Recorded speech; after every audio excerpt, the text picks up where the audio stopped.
அனைவருக்கும் வணக்கம். இன்னைக்கு பிளான் பிரீடிங் பார்த்துக்கிட்டு இருக்கோம். இன்னைக்கு வந்து நம்ம குவான்டிடேட்டிவ் குவாலிட்டேட்டிவ் கேரக்டர் அப்புறம் கம்போனன்ட்ஸ் ஆஃப் ஜெனடிக் வேரியன்ஸ் இதெல்லாமே பார்த்துருவோம். பேசிக் பயோமெட்ரிக்ஸ்னு கொடுத்துருக்காங்க. இது ஒன்றும் இல்லை, அப்ளிகேஷன் ஆஃப் ஸ்டாட்டிஸ்டிக்கல் ப்ரொசீஜரை வச்சு நம்ம வந்து பயாலஜிக்கல் ப்ராப்ளம்ஸ் வந்து ஸ்டடி பண்ணுறதுக்கு பேர் தான் வந்து பயோமெட்ரிக்ஸ் அப்படிம்பாங்க. இதுக்கு வந்து சில டெக்னிக்ஸ் வந்து கொடுத்துருக்காங்க. ஜெனட்டிக் வேரியபிலிட்டி வந்து அந்த பாப்புலேஷனில் வந்து நம்ம கண்டுபிடிக்கிறதுக்கு வந்து சில கால்குலேஷன்ஸ்லாம் போடுவாங்க. Range, variance, standard deviation, coefficient of variation, இது எல்லாமே டி ஸ்கொயர் டெஸ்ட்டு. இது வந்து சும்மா ஒரு முறை வாட்ச் வச்சுக்கோங்க. இதில் இருந்து பெருசாக கொஸ்டின்ஸ் வந்து கேட்கறதில்ல. அடுத்து நம்ம பார்க்குறது வந்து வேரியபிலிட்டினா different magnitude of character, it is called variation அப்படின்றாங்க. அப்படின்னா இப்போ இதுக்கு எக்ஸாம்பிள் பார்த்தீங்கன்னா உங்களுக்கு புரியும். இப்போ நம்ம ஒரு பிளான்ட் பாப்புலேஷன் எடுத்திருக்கோம், ஒரு 100 பிளான்ட் இருக்குது அப்படின்னா அந்த 100 பிளான்ட்டும் ஒரே மாதிரி, ஒரே ஹைட்டு, ஒரே கலரு, ஒரே மாதிரி வந்து எல்லா கேரக்டர்ஸும் இருக்காது. அது ஏன்? அதுக்கு பேர் தான் வந்து வேரியேஷன் அப்படிம்பாங்க. ஜெனட்டிக் வேரியேஷன்ஸ் அப்படின்னு சொல்லுவாங்க. ஏன்னா அது வந்து physical R chemical changes in DNA இல்லைனா ஜீன் லெவலில் வந்து ஏதோ ஒரு சின்ன சேஞ்சஸ் நடந்துச்சுன்னா அது வந்து அந்த சேஞ்சஸ் வந்து ஃபீனோடைப்லேயும் வந்து சேஞ்சஸ் நடக்கும். இதுதான் வந்து வேரியேஷன்றாங்க. இதில் ரெண்டாவே பிரிக்கலாம் நம்ம. என்னன்னா அந்த ஃபீனோடைபிக் வேரியேஷன் வந்து சிலது வந்து எரிட்டபிளாக இருக்கும், சிலது வந்து நான் எரிட்டபிளாக இருக்கும். எரிட்டபிளாக இருக்கிறது எல்லாமே வந்து ஜீனோடைபிக் வேரியேஷன்ஸ் ஃபுல்லாகவே வந்து எரிட்டபிளாக இருக்கும். நான் எரிட்டபிள் வேரியன்ஸ்ன்னு பார்த்தீங்கன்னா என்விரான்மெண்டல் இன்ஃப்ளூயன்ஸ்னால வர்றது வந்து நான் எரிட்டபிள்ன்றாங்க. நான் எரிட்டபிள்னா தெரியும்ல, அடுத்தடுத்த சந்ததிக்கு வந்து கடத்துறது தான் வந்து எரிட்டபிள்னு சொல்கிறாங்க. இப்போ நம்ம அடுத்து பார்ப்போம். Magnitude of extent variation present in character among plants population species is called variability. Extent of variation அதான் நம்ம சொல்கிறோம். இதில் வந்து டோட்டல் வேரியேஷன் பார்த்தீங்கன்னா வந்து phenotypic variation present in population arise due to genotype environmental effects. நம்ம அதுதான் சொன்னோம்ல, முன்னாவே சொல்லிட்டோம். நம்ம என்னன்னா அந்த ஃபீனோடைபிக் வேரியேஷன் வந்து எதனால வருது? எக்ஸ்டர்னல் அப்பியரன்ஸ் ஃபீனோடைபிக் வேரியேஷன் தான். இப்போ பிளான்ட் பாப்புலேஷனுக்குள்ள எப்படி வேரியேஷன் வருதுன்னு பார்த்தீங்கன்னா, ஒன்று ஜீனோடைப்னால வரலாம். அதாவது physical R chemical changes in DNA இல்லை ஜீன் லெவலில் ஏதோ ஒரு சேஞ்சஸ் நடந்திருந்தா அது ஜீனோடைபிக் வேரியேஷன்பாங்க. என்விரான்மெண்டல் எஃபெக்ட்ஸ்னாலையும் வரலாம். ஜீனோடைபிக் மூலிமா வந்தால் அது வந்து இரிட்டபிள்வாங்க. என்விரான்மெண்டல் மூலிமா வந்துச்சுன்னா அது வந்து நான் இரிட்டபிள். இந்த ஜீனோடைபிக் வேரியேஷன்ஸாவே 3 பிரிப்பாங்க, அடிட்டிவ், டாமினன்ட், எபிஸ்டாசிஸ்னு. அந்த எபிஸ்டாசிஸையும் 3 பிரிப்பாங்க, அடிட்டிவ், டாமினன்ட் இந்த மாதிரி. இல்லாம நம்ம பின்னாடி வரும், நம்ம அதை டிஸ்கஸ் பண்ணுவோம். அதே மாதிரி வந்து என்ன சொல்றாங்கன்னா, phenotypic variation differs under different environmental condition. இந்த மாதிரி என்விரான்மெண்டல் கண்டிஷனால வேரியேஷன் வருது அப்படிங்கிறாங்க. Genotypic variation is a component of variation which is due to genotypic difference among individuals within a population. அந்த வித்தின் ஏ பாப்புலேஷனுக்குள்ளேயே வந்து ஜீனோடைபிக் டிஃபரன்ஸ் இருக்கிறதுனால வந்து வேரியேஷன்ஸ் வரும். இந்த ஃபீனோடைபிக் வேரியேஷன்னா ஒன்றும் இல்லை, பர்டிகுலர் கேரக்டர் வந்து பிளான்ட் ஹைட்டில் டிஃப்ரென்ஸ் இருக்கலாம், ஃப்ளவர் கலரில் டிஃப்ரென்ஸ் இருக்கலாம். இது எல்லாமே வந்து எக்ஸ்டர்னல் அப்பியரன்ஸ் வச்சு பிரிக்கிறது வந்து ஃபீனோடைபிக் வேரியேஷன்றாங்க. இந்த ஃபீனோடைப்பில் வந்து போத் எரிட்டபிள் அண்ட் நான் எரிட்டபிள் காம்போனன்ட்ஸ் இருக்குன்றாங்க. அதான் அது ஜீனோடைப் மூலிமா வந்துச்சுன்னா அது வந்து எரிட்டபிளாக வரும், என்விரான்மெண்டல் இன்ஃப்ளூயன்ஸ்னா நான் எரிட்டபிளாக வரும். அடுத்து நம்ம பார்க்க போகிறது வந்து குவாலிட்டேட்டிவ் கேரக்டர்ஸ், அடுத்து குவான்டிடேட்டிவ் கேரக்டர்ஸ். இந்த மாதிரி ரெண்டாக பிரிப்பாங்க. குவாலிட்டேட்டிவ் கேரக்டர்ஸ்னா ஒன்றும் இல்லை, நம்மளால எதெல்லாம் வந்து மெஷர் பண்ண முடியாதோ அது எல்லாமே குவாலிட்டேட்டிவ் கேரக்டர்ஸ். குவான்டிடேட்டிவ் கேரக்டர்ஸ்னா இப்போ நீங்கள் எக்ஸாம்பிள் பார்த்தீங்கன்னா இங்கே பாருங்க, குவான்டிடேட்டிவ் கேரக்டர்ஸ் வந்து கிரைன் ஈல்டுனா நம்ம வந்து அது வந்து கேஜில் வந்து டிஃபைன் பண்ண முடியும். அதே மாதிரி பிளான்ட் ஹைட்டுனா அது வந்து நம்ம மீட்டர்ஸால டிஃபைன் பண்ண முடியும். இந்த மாதிரி வந்து குவான்டிடேட்டிவ் கேரக்டரால வரது ஃபுல்லாமே நம்ம it is measured by metric யூனிட்ல வந்து நம்மளால மெஷர் பண்ண முடியும். ஆனால் இந்த குவாலிட்டேட்டிவ் கேரக்டர்ஸ் வந்து அப்படி மெட்ரிக் யூனிட் வந்து கிடையாது. இப்போ நம்ம இப்போ சப்ஜெக்டுக்குள்ளே போயிடுவோம். குவாலிட்டேட்டிவ் கேரக்டர்ஸ்னால் அது வந்து சில ஜீன்ஸ் ஒன்னார் ஃபியூ ஜீன்ஸ் வந்து கான்ட்ரிபியூட் பண்ணும். அதாவது ஃபியூ ஜீன்ஸ் மட்டும்தான் இருக்கும், அது வந்து ஒலிகோ ஜீன்ஸ்ன்றாங்க. இந்த குவாலிட்டேட்டிவ் கேரக்டர்ஸ்னா இப்போ எக்ஸாம்பிள் பார்த்தா புரியும். இப்போ வந்து ஃப்ளவர் கலரு இல்லை ஃப்ரூட் ஷேப்பு இந்த மாதிரி வந்து ஒரு குவாலிட்டி பேராமீட்டர்ஸ் இருந்துச்சுன்னா அந்த குவாலிட்டி இந்த ஃப்ளவர் கலர் ரெட் கலராக இருக்குன்னா அதை வந்து கவர்ன் பண்ணுற ஜீன்ஸ் வந்து ஒரு 1 or 2 ஜீன்ஸ் ஃபியூ ஜீன்ஸ் வந்து கான்ட்ரிபியூட் பண்ணும், அது ஒலிகோ ஜீன்ஸ்ன்றாங்க. இதுதான் வந்து குவாலிட்டேட்டிவ் கேரக்டர் அப்படிங்கிறாங்க. அதாவது இது வந்து சிம்பிள் ஜீன் கண்ட்ரோல், ஏன்னா ஒலிகோ ஜீன்ஸ் இருக்கிறதுனால சிம்பிள் ஜீன் கண்ட்ரோல் அப்படிம்பாங்க. Some characters little affected by other genes, genetic background or environment. சின்ன சின்ன டிவியேஷன்ஸ் வந்து வரலாம். இந்த ரெட் கலர் வந்து டார்க் ரெட்டாக இருக்கலாம், கொஞ்சம் லைட் ரெட்டாக இருக்கலாம். இந்த மாதிரி சின்ன டிஃபரன்ஸ் வந்து அது வந்து இப்போ இதுலேயே வந்து நம்ம கீழே போனோம்னா இந்த ஃப்ளவர் கலருக்கே வந்து பார்த்தீங்கன்னா ஒலிகோ ஜீன்ஸ் இருக்குல்ல, ஒலிகோ ஜீன்ஸ்னா 1 or few ஜீன்ஸ் இருக்கிறதுனால சின்ன சின்ன இன்ட்ராக்ஷன்ஸ் வந்து வர்றதுக்கு உண்டான பாசிபிலிட்டி இருக்கு. அதனால தான் அந்த வேரியேஷன்ஸ் வந்து வரும். Qualitative characters generally governed by 1 or few genes. such genes are known as oligogenes. oligogenes வந்து நம்ம இங்கே பார்த்துருக்கோம்.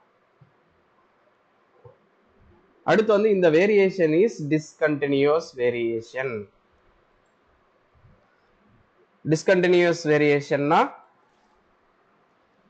எக்ஸாம்பிள் பார்த்தீங்கன்னா ரெட் கலர்ல ஒரு பிளான்ட்ல வந்து ரெட் கலர் ஃப்ளவர் இருக்குன்னா அந்த பிளான்ட்டை வந்து நீங்கள் எந்த என்விரான்மெண்ட் கண்டிஷனில் நீங்கள் போட்டிங்கனாலும் அது வந்து கலர் வந்து கொஞ்சம் மினிமம் டார்க்கு இல்லைன்னா லைட் ரெட்டாக வருமா ஒழிய ஒயிட் கலர் ஃப்ளவர் வந்து வராது. அதனால தான் இதை சொல்கிறாங்க டிஸ்கண்டினியூஸ் வேரியேஷன் அப்படின்ட்டு.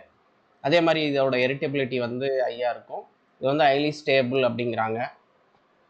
இதை வந்து ஸ்டடிட் மெண்டலியன் ஜெனடிக்ஸில் வந்து இதை எக்ஸ்பிளைன் பண்ணியிருக்காங்க. Qualitative traits can be studied by Mendelian genetics அப்படின்ட்டு. அடுத்து நம்ம பார்க்குறது வந்து குவான்டிடேட்டிவ் கேரக்டர்ஸ். குவான்டிடேட்டிவ் கேரக்டர்ஸ் வந்து இது வந்து காம்ப்ளெக்ஸ் ஜெனடிக் கண்ட்ரோல் அப்படின்றாங்க.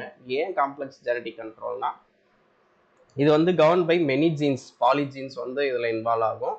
இதுதான் வந்து குவான்டிடேட்டிவ் கேரக்டர்ன்றாங்க. Grain yield, drought tolerance, days of flower இந்த மாதிரி இருக்கிறது எல்லாமே குவான்டிடேட்டிவ் கேரக்டர்ஸ்ன்றாங்க.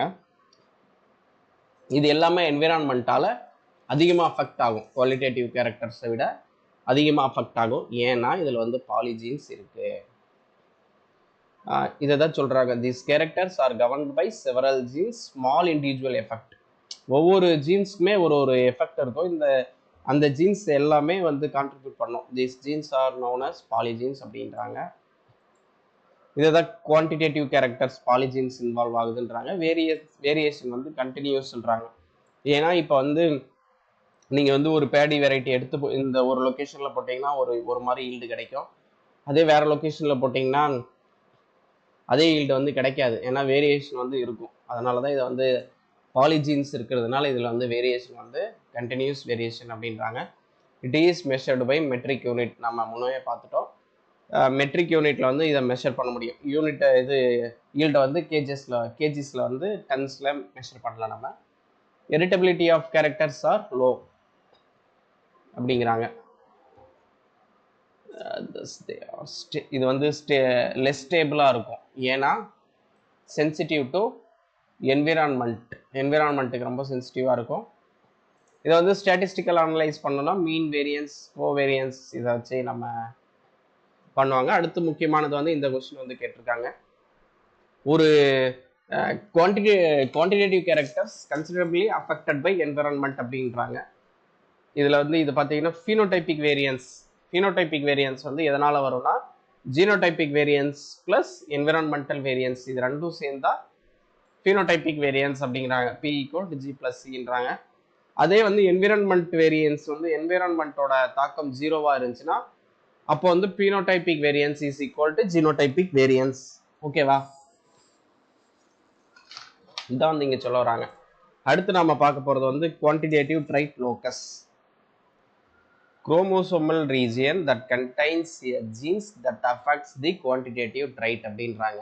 இந்த குவான்டிடேட்டிவ் ட்ரைட் லோக்கஸ்னா ஒன்றும் இல்லை, இந்த இதுக்குள்ள இந்த குரோமோசோமல் ரீஜனுக்குள்ள லாட் ஆஃப் ஜீன்ஸ் வந்து இருக்கும். இதுல வந்து ஒரு ஜீன் இருக்காது, ஒரு ஃபியூ ஜீன்ஸ் வந்து இருக்கும். இது வந்து என்ன பண்ணும்னா ஒவ்வொரு ஜீன்ஸும் ஒரு எஃபெக்ட் வந்து கான்ட்ரிபியூட் பண்ணும். இப்போ ஜீன், இப்போ ஒரு பிளான்ட் ஹைட் எடுத்துக்கிட்டிங்கன்னா வந்து ஜீன் 1 வந்து 1 சென்டிமீட்டர், ஜீன் 2 வந்து 2 சென்டிமீட்டர், இது எல்லாமே சேர்ந்து அடிட்டிவ் எஃபெக்டாக மாறி அடிட்டிவ் ஜீன் ஆக்ஷன்னா எல்லா ஜீனுமே வேலை செய்யும். இதுதான் வந்து அடிட்டிவ் ஜீன் ஆக்ஷன்றாங்க. இது எல்லாமே சேர்ந்து வந்து ஒரு கேரக்டரை வந்து கண்ட்ரோல் பண்ணும். இதுதான் வந்து குவான்டிடேட்டிவ் ட்ரைட் லோக்கஸ் அப்படிங்கிறாங்க.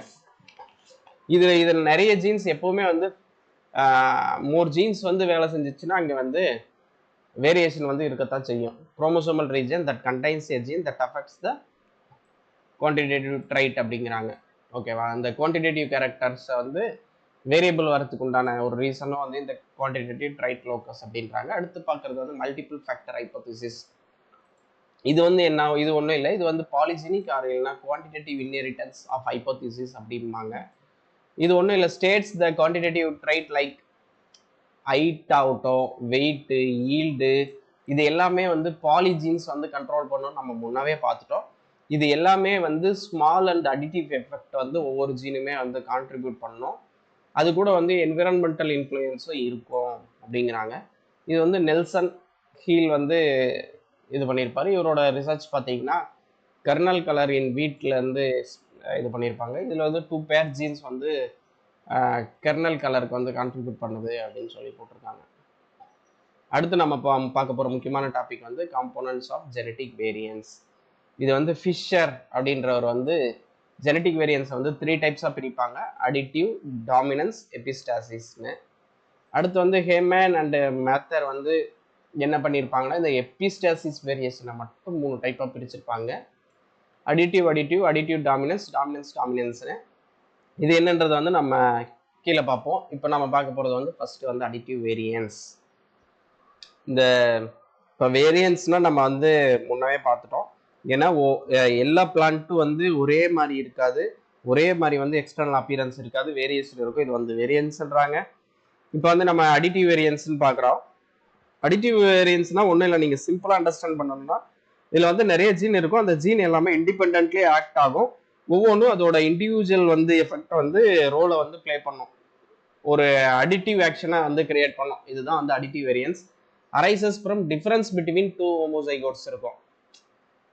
அந்த ஜீனில் ரெண்டு ஜீன் இருக்கும். இப்போ ஏஏ இருக்கு, இல்லை ஏஏ இருக்கு அப்படின்னா இட் இஸ் ஜெனரலி ஆக்சுவலி இந்த அடிட்டிவ் வேரியன்ஸ் வந்து டீன்ட்டு ரெப்ரசென்ட் பண்ணுவாங்க. இது கீழே கூட நான் கொடுத்துருக்கேன்.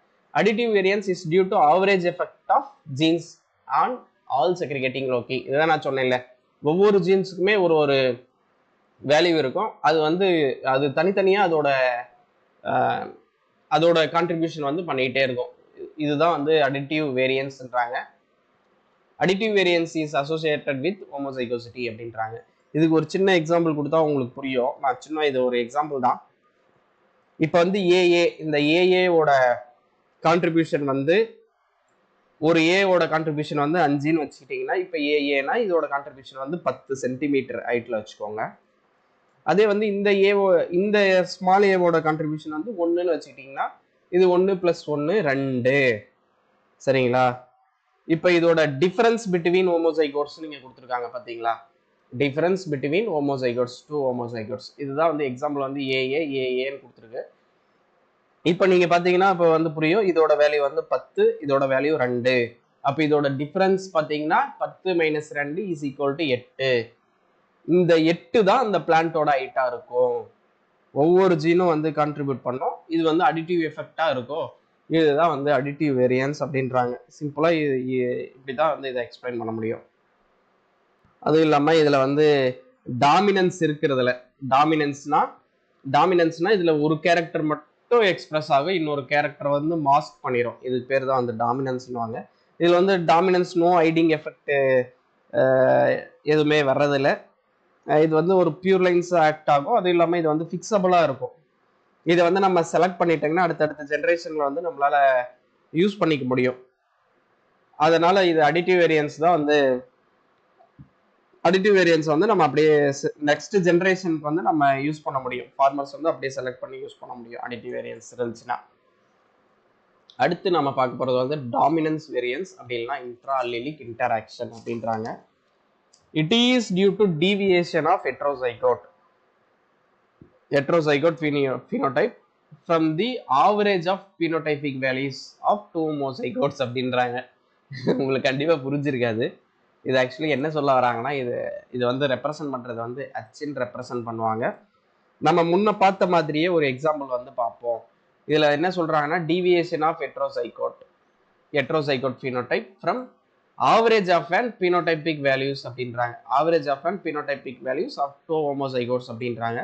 இது என்ன ஒன்றும் இல்லை, இப்போ இங்கே வந்து ஒரு 2 பிளான்ட்டை வந்து நம்ம கிராஸ் பண்ணுறோம். ஏஏன்னு ஒரு plant, A A small A capital A small ஏன்ட்டு 2 பிளான்ட்டை வந்து நம்ம இங்கே கிராஸ் பண்ணுறோம். அதே எக்ஸாம்பிள் முன்ன பார்த்த எக்ஸாம்பிளே எடுத்துக்கிடுவோம். ஏஏ கேபிட்டல் ஏக்கு வந்து ஒரு கேபிட்டல் ஏக்கு 5 அப்படின்னு வச்சுக்கிட்டீங்கன்னா கேபிட்டல் ஏக்கு வந்து 10 இதோட ஹைட்டு.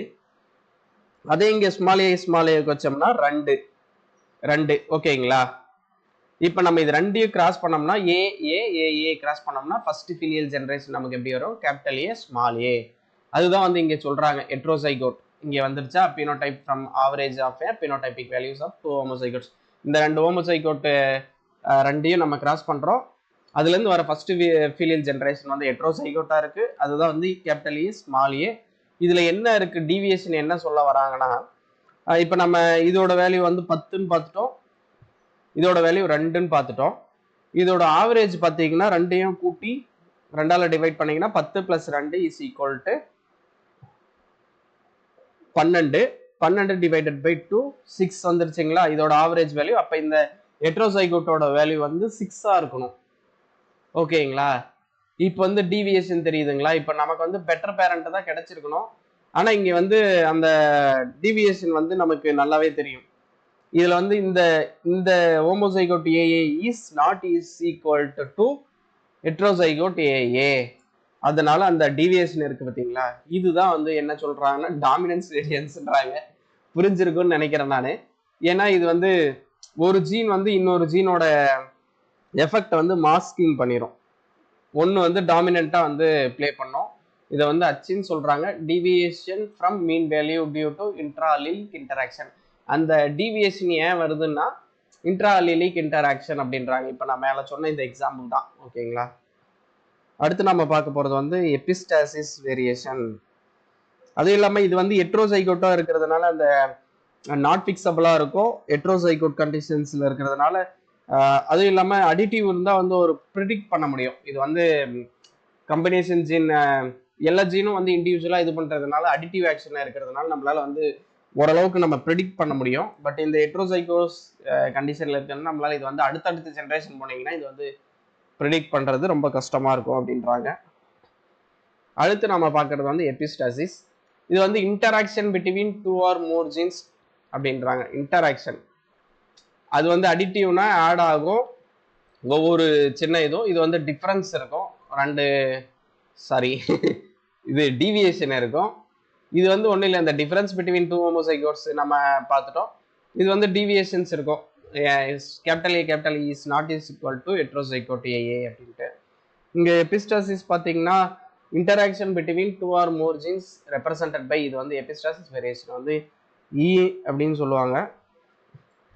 இது வந்து நம்ம எப்படி பார்க்கலாம்னா, இப்போ அதில் வந்து ஏஏ இருந்த மாதிரி இதில் வந்து டின்ற ஒரு இதுவுமே புதுசாக ஒன்று ஆட் ஆயிரும்.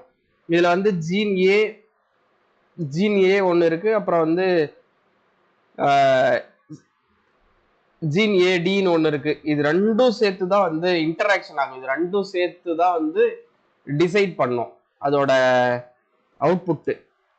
இதில் வந்து சிங்கிள் ஜீன் இல்லை, இதில் வந்து இங்கேயே வந்து ஹெட்ரோசைகோ ஜீன் வந்து வந்துருச்சு. இதனால இது ரெண்டும் சேர்ந்து வந்து டிசைட் பண்ணுறதுனால இது வந்து இன்டராக்ஷன், இது ரெண்டும் இன்டராக்ட் ஆகும். அதுலேருந்து இன்டராக்ட் ஆகிறதுனால வருது வந்து எபிஸ்டாசிஸ் அப்படின்றாங்க. அதுதான் இங்கே சொல்கிறாங்க deviation from mean value due to non allelic interaction ஆகும். இது ஏஏ ஏடி இது ரெண்டும் இன்ட்ராக்ஷன் ஆகும். இங்கேயே வந்து ஒரு ஹெட்ரோசைகஸ் கண்டிஷனில் இருக்காங்க. இது வந்து எபிஸ்டாசிஸ்ன்றாங்க. இதை 3 டைப்பாக பிரிக்கிறாங்க. Additive additive additive dominance dominance டாமினன்ஸ்னு. இதை வந்து ரைட் அப்படின்றவர் வந்து additive and non additive variance அப்படின்றத வந்து காயின் பண்ணியிருப்பாரு. இதில் வந்து எரிட்டபிள் ஃபிக்ஸபிள் வேரியேஷன் அப்படின்னு பார்த்தோம்னா, எரிட்டபிள் ஃபிக்ஸபிள் வேரியேஷன்ஸ்னால் ஒன்றும் இல்லை, நம்ம அடுத்தடுத்த ஜென்ரேஷனில் வந்து நம்மளால் அது வந்து ஓரளவுக்கு ப்ரிடிக்ட் பண்ண முடியும். இதுதான் வந்து எரிட்டபிள் ஃபிக்ஸபிள் வேரியேஷன் அப்படின்றாங்க. அடிட்டிவாக இருக்கிறது வந்து என்ன பண்ணாதுன்னா, டாமினன்ஸ் வந்து அதுக்கிட்ட இருக்காது. ஒவ்வொரு ஜீனும் அதோட கேரக்டர் வந்து அதாவது தனித்தனியாக எக்ஸ்பிரஸ் பண்ணிக்கிட்டே இருக்கும். இதுதான் அடிட்டிவ்னு நம்ம பார்த்தோம். அதனால வந்து இது வந்து எரிட்டபிள் ஃபிக்ஸபிள்ன்றாங்க. எரிட்டபிள் நான் ஃபிக்ஸபிள்னு பார்த்தீங்கன்னா டாமினன்ஸ் வேரியேஷன் இது எல்லாமே வந்து நான் ஃபிக்ஸபிள்ன்றாங்க. இதில் வந்து 4 டைப்ஸாக பிரிக்கிறாங்க. Additive dominance sorry gene action வந்து 4 டைப்பில் இருக்குது. ஒன்று வந்து அடிட்டிவாக இருக்கும், இல்லைனா டாமினன்ஸாக இருக்கும், இல்லைனா எபிஸ்டாசிஸாக இருக்கும், இல்லை ஒவ்வொரு டாமினன்ஸாக இருக்கும். இப்போ அடிட்டிவ் டாமினன்ஸ்க்கு வந்து வித்தியாசம் கொடுத்துருக்காங்க. டிஃப்ரென்ஸ் பிட்வீன் ஹோமோசைகோட்ஸ், இது வந்து அடிட்டிவ் நம்ம பார்த்துட்டோம் எக்ஸாம்பிளோடைய.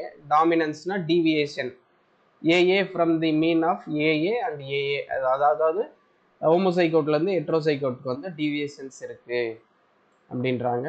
இது வந்து lack of dominance, show of lack of dominance வரும். இதில் வந்து இன்கம்ப்ளீட், கம்ப்ளீட், ஓவர் டாமினன்ஸ், இது வந்து 3மே வந்து ரோல் வந்து ப்ளே பண்ணும். இது வந்து ஹோமோசைகோசிட்டியாக இருக்கும், ஏன்னா ஏஏ தானே இருக்குது. இது வந்து ஹெட்ரோசைகோசிட்டி வரும். இது வந்து ஃபிக்ஸபிளாக இருக்கும், இது வந்து நான் ஃபிக்ஸபிள் அப்படின்றாங்க. அடுத்து நம்ம பார்க்க போகிறது வந்து இந்த டிரான்ஸ்கிரசிவ் செக்ரிகேஷன்ஸ். டிரான்ஸ்கிரசிவ் செக்ரிகேஷன்னா ஒன்றும் இல்லை, நம்ம வந்து இப்போ பேரண்ட்டோட F2 ஜென்ரேஷன் வந்து நல்லா ஆக்ட் ஆகும். இது எல்லாமே நம்ம கீழே இருக்கு, நான் உங்களுக்கு கீழே எக்ஸ்பிளைன் பண்ணுறேன். இப்போ வந்து அடிட்டிவ் வேரியன்ஸ் வந்து இங்கே கொடுத்துருக்காங்க. Difference between A A and A A phenotypic values அப்படின்ட்டு. இதோட சிம்பிள் வந்து நீங்கள் படிச்சுக்கோங்க, DHIAJ, இது வந்து கேபிட்டல் ஐ அப்படிம்பாங்க. இது வந்து நம்ம எக்ஸாம்பிளாக பார்த்தோம்னா, அடிட்டிவ்னா ஒன்றும் இல்லைப்பா, அடிட்டிவ்னா ஆடிங் எஃபெக்ட் தான். ஒரு 5 + 5 சேர்ந்தா 10. டாமினன்ஸ்னா ஒன்று வந்து இன்னொன்று வந்து ஹைட் பண்ணும். இதில் வந்து A A capital A small A is not equal to capital ஏன்றது தான் அந்த டாமினன்ஸ்னால. எபிஸ்டாசிஸ்னா ஜீன் வந்து இன்ட்ராக்ட் ஆகும். ஏ என்ற ஜீன் வந்து பி என்ற ஜீனை வந்து அஃபெக்ட் பண்ணும். இதுதான் வந்து எபிஸ்டாசிஸ் அப்படின்றாங்க. சிம்பிளாக சொல்லணும்னா அடிட்டிவ் வந்து ஃபிக்ஸபிளாக இருக்கும், டாமினன்ஸ் வந்து ஹெட்ரோசிஸ் இல்லைனா ஹைபிரிட் பிரீடிங்கில் யூஸ் பண்ணுவாங்க. எபிஸ்டாசிஸ் வந்து ஜீன் இன்ட்ராக்ஷனே நடக்கும், ஏ வந்து பியை வந்து அஃபெக்ட் பண்ணும் அப்படின்றாங்க. இது வந்து நான் கொடுத்துருக்கேன், பார்த்துக்குங்க, ஈஸியாக தான் இருக்கும். அடுத்து இது வந்து breeding procedures in relation to gene action அப்படின்றாங்க. இதுவுமே இந்த டேபிள் கொடுத்துருக்கேன், அப்படியே பார்த்துக்கோங்க. நமக்கு இந்த வீடியோ வந்து ரொம்ப லென்த்தாக போயிடும். அடிட்டிவ்னா பியூர் லைன் செலெக்ஷன், இப்போ self pollinated crops, cross pollinated கிராப்ஸ்னு தனியாக கொடுத்துருக்கேன். அடிட்டிவ் ஜீன் ஆக்ஷன் இருந்துச்சுன்னா அது வந்து பியூர் லைன் செலெக்ஷன் நம்ம யூஸ் பண்ணோம்னா பியூர் லைன் வெரைட்டி வந்து நம்மளால் இது பண்ண முடியும். அதே வந்து மாஸ் செலெக்ஷன்னா மாஸ் செலக்டட் வெரைட்டிஸ் வரும். ப்ராஜனி செலெக்ஷன்னா நியூ வெரைட்டியை நம்ம கிரியேட் பண்ணுவோம். அதே மாதிரி ஹைப்ரிடைசேஷன் அண்ட் செலெக்ஷன், ஹெட்ரோசிஸ் ப்ரீடிங்கில் வந்து ஹைப்ரிட் வெரைட்டி நம்ம இது பண்ணுவோம். இது வந்து நான் அடிட்டிவ்ல வந்துடும். பார்த்தீங்கன்னா அடிட்டிவ்ல வந்து இது ஃபுல்லாக ஹைப்ரிடைசேஷன் வரையும் வரும். ஹெட்ரோசிஸ் ப்ரீடிங்கில் வந்து நான் அடிட்டிவ் ஜீன் ஆக்ஷனில் வந்துடும். அதே கிராஸ் பாலினேட்டட் கிராப்ஸில் வந்து அடிட்டிவ்ல பார்த்தீங்கன்னா recurrent selection, genetic combining ability, இல்லைனா சிந்தட்டிக் ப்ரீடிங், இது எல்லாமே பாப்புலேஷன் இம்ப்ரூவ்மெண்ட்டில் வந்துடும். கம்போசிட் ப்ரீடிங் வந்து கம்போசிட் வெரைட்டிக்கு. அதே நான் அடிட்டிவ்ல கிராஸ் பாலினேட்டட் கிராப்ஸ்னா ஹெட்ரோசிஸ் ப்ரீடிங்கில் வந்து ஹைப்ரிட் வெரைட்டியை வந்து இது பண்ணுவாங்க. இதில் பார்த்தீங்கன்னா நான் அடிட்டிவ்க்கு வந்துடும். ஹெட்ரோசிஸ் ப்ரீடிங் வந்து செல்ஃப் பாலினேட்டடாக இருந்தாலும் சரி, கிராஸ் பாலினேட்டடாக இருந்தாலும் நான் அடிட்டிவ்ல வந்துடும். அதே மாதிரி recurrent selection for specific combining ability. இப்போ ஜென்ரல் கம்பைனிங் எபிலிட்டி வந்துச்சுன்னா அடிட்டிவ் ஆக்ஷன்லேயும், ஸ்பெசிஃபிக் கம்பைனிங் எபிலிட்டி வந்துச்சுன்னா நான் அடிட்டிவ் ஜீன் ஆக்ஷன்லேயும் வந்து இருக்கும். இதை நீங்கள் ஒரு முறை பார்த்துக்கோங்க. ட்விஸ்ட் பண்ணி கொஸ்டின் கேட்கணும்னா இந்த டேபிள் இருந்தெல்லாம் நமக்கு கொஸ்டின் கேட்கலாம். இது பாப்புலேஷன் இம்ப்ரூவ்மெண்ட்டுக்கு வரும். அதே மாதிரி அடிட்டிவ் வந்து நான் அடிட்டிவ் ஜீன் ஆக்ஷன் பார்த்தீங்கன்னா ரெசிப்ரோக்கல், ரெக்கரண்ட் செலெக்ஷன், பாப்புலேஷன் இம்ப்ரூவ்மெண்ட்டில் வந்துடும். எரிட்டபிலிட்டி அடுத்து நம்ம பார்க்க போகிறது. இந்த டேபிளை வேணால் பாஸ் பண்ணிவிட்டு ஒரு முறை பார்த்து வச்சுக்கோங்க. எரிட்டபிலிட்டி இன் கிராப் இம்ப்ரூவ்மெண்ட் ஹெரிட்டபிலிட்டினா ஒன்றும் இல்லை, அடுத்தடுத்த ஜென்ரேஷனுக்கு வந்து டிரான்ஸ்மிட்டட் டு நெக்ஸ்ட் ஜென்ரேஷன் போச்சுன்னா இது ஹெரிட்டபிலிட்டி அப்படின்றாங்க. இது வந்து ஒரு பாப்புலேஷன்ல இருந்துச்சுன்னா the ratio of genetic variance to the phenotypic variance is called heritabilityன்றாங்க. heritabilityனா ஒன்றும் இல்லை, genotypic variance divided by phenotypic variance into 100, இதுதான் வந்து heritability அப்படின்றாங்க. இது வந்து நீங்கள் பார்த்துக்கோங்க. இது வந்து என்ன சொல்கிறாங்கன்னா வேர் phenotypic variance, genotypic variance, environmental variance and phenotypic, genotypic, environmental causes interaction ஆச்சு வேரியன்ஸ் வந்து respectively such as estimate is called broad sense heritability. இதில் வந்து நம்ம பார்த்தோம்னா ஜீனோடைபிக் வேரியன்ஸ் அப்படின்னா வந்து சாரி ஃபீனோடைபிக் வேரியன்ஸ் வந்து எதனால் வரும்னா ஒன்று வந்து ஜீனோடைபிக் வேரியன்ஸாக இருக்கலாம், இல்லைன்னா என்விரான்மெண்ட்டாக இருக்கலாம். இதுக்கு வந்து ஒரு ஃபார்முலா கூட இருக்கு, h² is equal to VG by VP அப்படிம்பாங்க. விஜி பை இப்போ ஒரு எக்ஸாம்பிள் நம்ம பார்த்தோம்னா இந்த ப்ராட் சென்ஸ் ஹெரிட்டபிலிட்டினா இதோட மேக்சிமம் ஹெரிட்டபிள் கேரக்டர்ஸ் வந்து ஜீனோடைப்பால் நடக்கும். இந்த ஜீனோடைபிக் வேரியன்ஸ்னா என்னென்ன காரணமாக இருக்கலாம், அடிட்டிவ் வேரியன்ஸாக இருக்கலாம், இல்லைனா டாமினன்ஸாக இருக்கலாம், இல்லைனா எபிஸ்டாசிஸ், இந்த மாதிரி எதுவானாலும் இருக்கலாம். இப்போ நம்ம இந்த கணக்கு போட்டோம்னா ஓரளவுக்கு உங்களுக்கு அண்டர்ஸ்டாண்ட் ஆகும்னு நினைக்கிறேன்.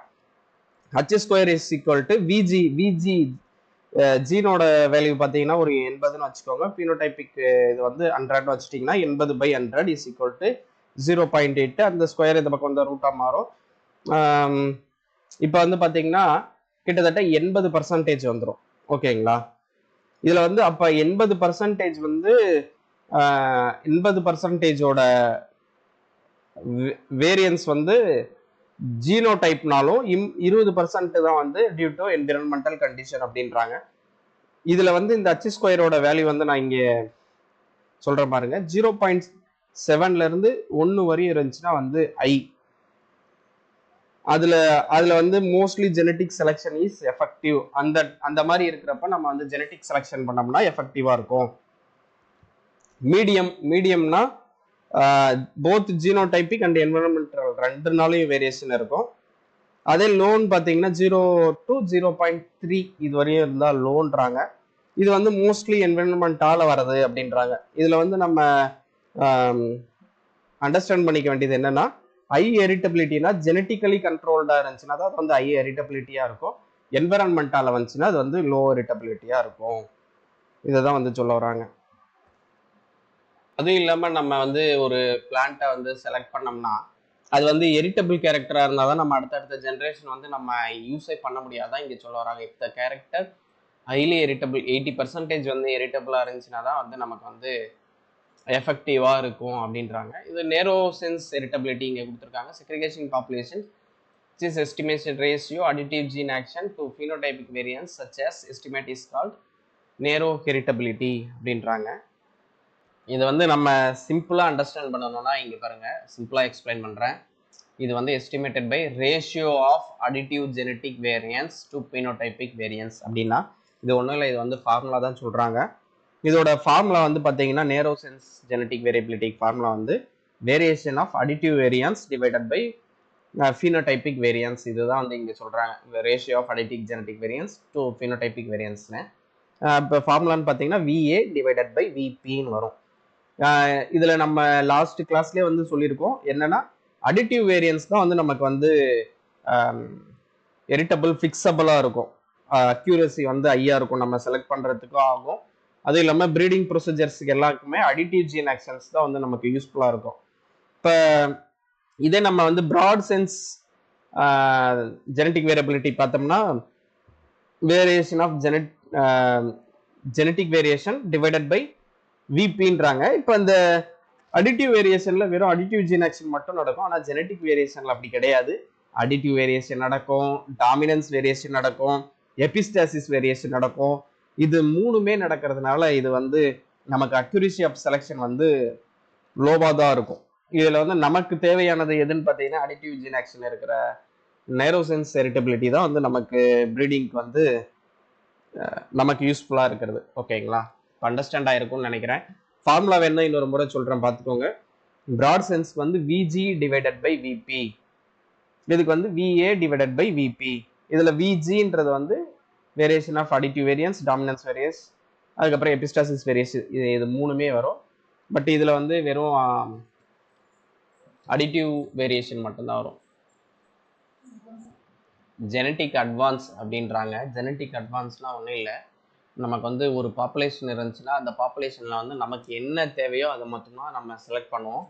மீதி இருக்கிறத வந்து டிஸ்கார்ட் பண்ணிடுவோம். இப்போ நம்ம ஒரு பிளான்ட் ஐட்டை பேஸ் பண்ணி எடுத்தோம்னா அதில் நல்ல அதிகமாக க்ரோத் ஆகிருக்கிற பிளான்ட்டை வந்து நம்ம செலக்ட் பண்ணுவோம், மீதி இருக்கிறதெல்லாம் டிஸ்கார்ட் பண்ணுவோம். இதுதான் வந்து ஜெனட்டிக் அட்வான்ஸ்ன்றாங்க. நமக்கு தேவையானதை when a genetical variable population subjected to selection to proportion of the plant population with the extreme phenotype select பண்ணுவோம், மீதி இருக்கிறத வந்து டிஸ்கார்ட் பண்ணிடுவோம். இதுதான் வந்து ஜெனட்டிக் அட்வான்ஸ் அப்படின்றாங்க. The mean performance of progeny from selected plants is expected to the higher than the original base population. This increase in selection is called genetic advance under selection அப்படின்றாங்க. இதை வந்து சிம்பிளாக explain பண்ணணும்னா, இங்கே என்ன original base population, இது வந்து ஒரு சின்ன ஒரு வேல்யூவோட நம்ம பார்த்தோம்னா உங்களுக்கு நல்லா புரியும். இப்போ வந்து நம்ம ஒரு எக்ஸாம்பிள் வந்து பார்த்துக்குவோம். ஒரு ஆவரேஜான ஒரு பிளான்ட் ஹைட் வந்து 100 சென்டிமீட்டர் இருக்குது அப்படின்னா, நம்ம அடுத்து வந்து செலெக்ஷன் ப்ரொசீஜர் பண்ணுறோம். அது அடுத்த ஜென்ரேஷன் நம்ம க்ரோத் பண்ணக்குள்ள அதோட பிளான்ட் ஹைட் வந்து 110 சென்டிமீட்டராக இருந்துச்சுன்னா, ஜெனட்டிக் அட்வான்ஸ்ன்றது அந்த 10 சென்டிமீட்டர் வந்து நமக்கு ஜெனட்டிக் அட்வான்ஸ். இப்போ புரியுதுங்களா? இவ்வளோதான். அடுத்து நம்ம பார்க்க போகிறது வந்து கம்பைனேஷன் ப்ரீடிங். இது என்னென்னா, transfer one or more characters வந்து ஒரு சிங்கிள் வெரைட்டிக்குள்ளே நம்ம கொண்டு வரதுக்கு பேர் தான் வந்து கம்பைனேஷன் ப்ரீடிங். ஏன்னா இதில் நிறைய கேரக்டர்ஸை வந்து நம்ம கொண்டு வரதுனால இது வந்து இதில் வந்து ஒலிகோஜீன்ஸ் இல்லைன்னா பாலிஜீன்ஸ் தான் வந்து ஆக்ட் ஆகும். சம்டைம்ஸில் வந்து ஒலிகோஜீன்ஸ் இருக்கும், சம்டைம்ஸ் வந்து பாலிஜீன்ஸ் இருக்கும். இதுக்கு வந்து எக்ஸாம்பிள் கொடுத்துருக்காங்க, டிசீஸ் ரெசிஸ்டன்ஸு. இது வந்து என்னென்ன 2 இதில் பண்ணலாம். பேக்ராஸில் வந்து ப்ரீடிங் யூஸ் பண்ணி வந்து இந்த கம்பினேஷன் ப்ரீடிங் பண்ணலாம், இல்லைனா பெடிகிரி மெத்தடையும் நம்ம யூஸ் பண்ணி பண்ணுறாங்க. அடுத்து நம்ம பார்க்க போகிறது வந்து டிரான்ஸ்கிரசிவ் ப்ரீடிங். இது படிங்க உங்களுக்கு புரியும். அடுத்து வந்து transgressive breeding aim at improving yield and it contributes characters through transgressive segregation. நம்ம வந்து லாஸ்ட் கிளாஸ்லேயே சொல்லியிருக்கேன். டிரான்ஸ்கிரசிவ் செக்ரிகேஷன்னா 2 பிளான்ட்டை கிராஸ் பண்ணிவிட்டு ஃபஸ்ட்டு வர ஃபீலியல் ஜென்ரேஷனில் வந்து செக்ரிகேஷன் வந்து பெருசாக நடக்காது. அதுக்கடுத்து நம்ம F2 ஜென்ரேஷன் போனோம்னா F2 ஜென்ரேஷனில் தான் வந்து செக்ரிகேஷன்ஸ் வந்து அதிகமாக இருக்கும். இதில் இங்கே சொல்லியிருக்காங்க பாருங்கள், transgressive segregation refers to appearance such plants in F2 ஜென்ரேஷனில் இருக்கும் that are superior both parents one or more characters. இங்கே F2 ஜென்ரேஷன் வந்து எப்போவுமே வந்து ப்ரீடிங்கை பொறுத்தவரைக்கும் நம்ம வந்து ஏபிஐ கிராஸ் பண்ணி ஃபஸ்ட்டு ஃபீலியல் ஜென்ரேஷன் தான் நல்லா ஒர்க் ஆகும், நல்ல சுப்பீரியர் கேரக்டர் இருக்குன்னுவாங்க. ஆனால் சம்டைம்ஸ் வந்து F2 பிளான்ஸ் வந்து ஒன் ஆர் மோர் கேரக்டர்ஸ் வந்து பேரண்ட்ஸை விட நல்லா இருந்துச்சுன்னா அதுதான் வந்து டிரான்ஸ்கிரசிவ் ப்ரீடிங் அப்படின்றாங்க. அவ்வளோதான் கொடுத்துருக்காங்க. அடுத்து வந்து இங்கே நம்ம சில எம்சிக்யூ வந்து கொடுத்துருக்கேன். இதை வீடியோவை பாஸ் பண்ணி பாருங்கள். நான் இந்த பிடிஎஃப் வந்து ட்ரைவில் அட்டாச் பண்ணி, ஆக்சுவலி சில இது முன்னாடி எதுவும் வீடியோவுக்கு நான் மிஸ் ஆகிருந்தால் நம்ம கிட்டத்தட்ட ஒரு 60 பேஜுக்கு பக்கம் பார்த்துருப்போம். 60 பேஜ்னா ஆல்ரெடி ஸ்பீட் ப்ரீடிங் முடிச்சிட்டோம். அது எல்லாமே நான் சேர்த்து ஒரு பிடிஎஃபாக வந்து நான் கொடுக்குறேன். அதை வந்து நீங்கள் ரெஃபரன்ஸ்க்கு யூஸ் பண்ணிக்கோங்க. இப்போலேருந்தே படிங்க. லாஸ்ட் மினிட்ல வந்து போட்டு டம்ப் பண்ணுறதுக்கு இப்போயே இருக்கிற கொஞ்சம் டைமையும் நம்ம யூட்டிலைஸ் பண்ணி படிச்சுக்கோங்க. ஏன்னா அடுத்து வந்து ஜிஎஸ் வேறு இருக்குது நமக்கு. நம்ம வந்து ஜிஎஸ்ல வந்து நீங்கள் எப்படி முட்டி மோதினீங்கன்னா கூட அது வந்து ஒரு கடல். அதுலேருந்து எங்கேருந்து கொஸ்டின் கேட்கணுன்னே வந்து ப்ரெடிக்டே பண்ண முடியாது. நம்ம அதிகமாக வந்து இப்போ நீங்கள் குரூப் 4 ஸ்டூடெண்ட்ஸ் கிட்ட வந்து டிஸ்கஸ் பண்ணிங்கன்னா அவங்க சொல்லுவாங்க, எப்போவுமே அவங்க வந்து ஜென்ரல் தமிழ், ஜென்ரல் இங்கிலீஷ் எடுத்தாங்கன்னா அவங்க வந்து அதிகமாக வந்து கான்சன்ட்ரேட் பண்ணுறது வந்து ஜென்ரல் தமிழ் சப்ஜெக்ட் பேப்பரில் வந்து அதிகமாக ஒரு 100 கொஸ்டின்ஸ் வருதுன்னா கிட்டத்தட்ட அவங்க 95-99 வரையும் டார்கெட் வச்சு படிப்பாங்க. ஏன்னா அதில் அதிகமாக படிச்சுட்டு ஜிகேயில் வந்து நம்ம வாஸ்ட்டாக இருக்கும், எங்கே இருக்குதுன்னு தெரியாது, எங்கேருந்து கொஸ்டின் வரும்னு தெரியாமல், அதனால் இதில் நல்லா ஸ்கோர் பண்ணிடுவாங்க. அதில் வந்து ஓரளவுக்கு ஒரு ஆவரேஜாக 75-80 கொஸ்டின்ஸ் போட்டாங்கன்னா கூட அவங்க உள்ளே வந்துடுவாங்க. அந்த டெக்னிக் தான் வந்து நம்ம இதுலேயுமே ஃபாலோ பண்ண முடியும். சப்ஜெக்ட் பேப்பரில் ஓரளவுக்கு நம்ம கான்சன்ட்ரேட் பண்ணி படிச்சுட்டு நம்ம ஓரளவுக்கு ஸ்கோர் பண்ணி வச்சிட்டோம்னா, அடுத்து வந்து ஜிகே பேப்பரில் வந்து ஓரளவுக்கு ஒரு 75-80 கொஸ்டின்ஸ் வந்து நம்ம போட்டோம்னா கூட நமக்கு ஒன்றும் பிரச்சனை இல்லை, உள்ளே வந்துடலாம். இது எம்சிக்யூ இருக்குது, வீடியோ பாஸ் பண்ணி பார்த்துக்கோங்க. அடுத்த டைம் வந்து நம்ம genetic structure, cross pollinated crops வந்து நம்ம பார்ப்போம். Okay, thank you. வீடியோ லென்த்தாக போயிருக்கும்னு நினைக்கிறேன்.